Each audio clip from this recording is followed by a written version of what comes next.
Je suis Michel Lamine Ndiaye, artiste comédien. C'est une question de vouloir. Ces jeunes qui partent et qui prennent les pirogues, c'est les jeunes qui, ma foi, n'ont plus de repères.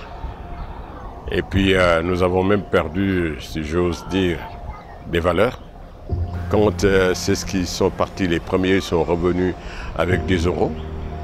Et puis qu'ils aient des maisons, qu'ils construisent des maisons, qu'ils ont des voitures.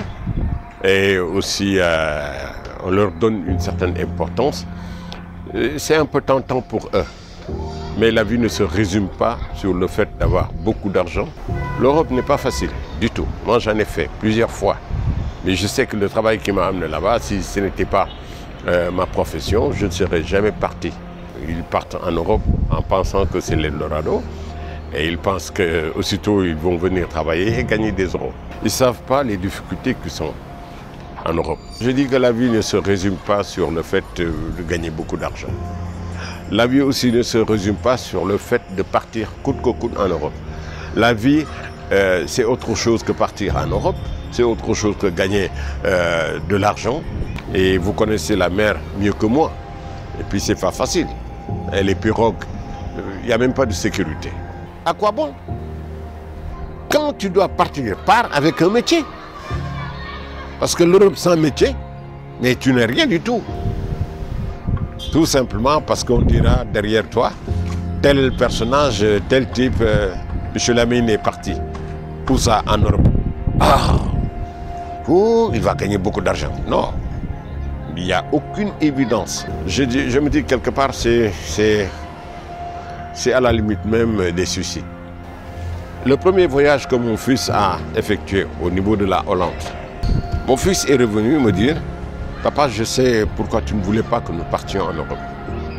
Parce qu'il n'y a que des difficultés. Moi, ce que j'ai vu là-bas, je ne souhaite pas partir ni dans ces conditions, ni vivre ces conditions en Europe. Mieux, il m'est arrivé, en ce moment, le Diola ne s'était pas enfoncé dans la mer. Nous, on avait un contrat de spectacle. Et chaque fois que le bateau partait, j'avais mon groupe qui égayait les gens, comme ça. Pour ne pas qu'ils soient tous stressés. En Casamance, il y a beaucoup de fruits. J'en achetais. Il y a beaucoup de poissons séchés. J'en achetais. Et quand je revenais ici, je revendais. L'huile de palme, par exemple. J'en achetais 60 litres. Et quand je venais, on mettait ça dans des bouteilles de 1,5 litre. Et on les vendait facilement. Et je commençais à récolter de l'argent. C'est avec ça que j'ai pu construire ma maison. Ça aussi, ils peuvent le faire. C'est dans le pays.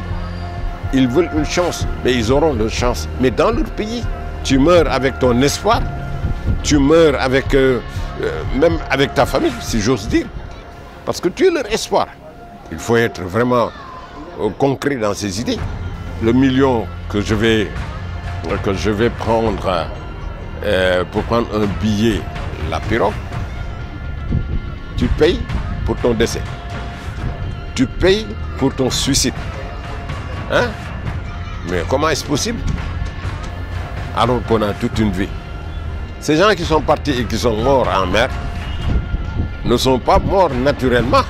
Ils se sont suicidés. Mais ils ont le choix. Qui paye sa mort? Qui? Ces jeunes-là, mais demandez-leur de mourir et de payer. Et les cimetières sont là. Et c'est vaste. Il y a beaucoup de place. Mais aucun de ces jeunes ne paierait une tombe. Tous qui sont partis n'ont pas eu la chance. Il y en a d'autres qui sont arrivés, mais fatigués. Aujourd'hui, si tu leur demandes, ils vont te dire carrément que jamais, jamais, jamais, je ne ferai cela. Il y en a qui ont eu des hallucinations et ils ont commencé à agir comme des fous. C'est la pirogue qui est sa tombe. Et s'il meurt, c'est parce qu'il n'a jamais eu la chance de sa vie pour devenir quelqu'un, pour gagner sa vie honnêtement et se dire que j'ai un honneur et une dignité à défendre. Les encourager à rester ici, c'est créer des emplois. Si on ne crée pas des emplois ici, tous ces jeunes-là veulent s'adonner à ce voyage périlleux, hein, et qui va à la longue détruire cette jeunesse. Un pays sans jeunes est une sorte de canari, hein, sans eau. Et quelquefois, la vie a de drôles de tournants, car elle vogue souvent au gré des spirales, négatives comme positives, et donnant quelquefois au principal intéressé la fatale impression d'être une simple marionnette à la merci du fameux cours des événements, d'une trame dont seul le bon Dieu connaît les tenants et les aboutissants. À bon entendeur, salut. Donald Price, man, gotta do like twice.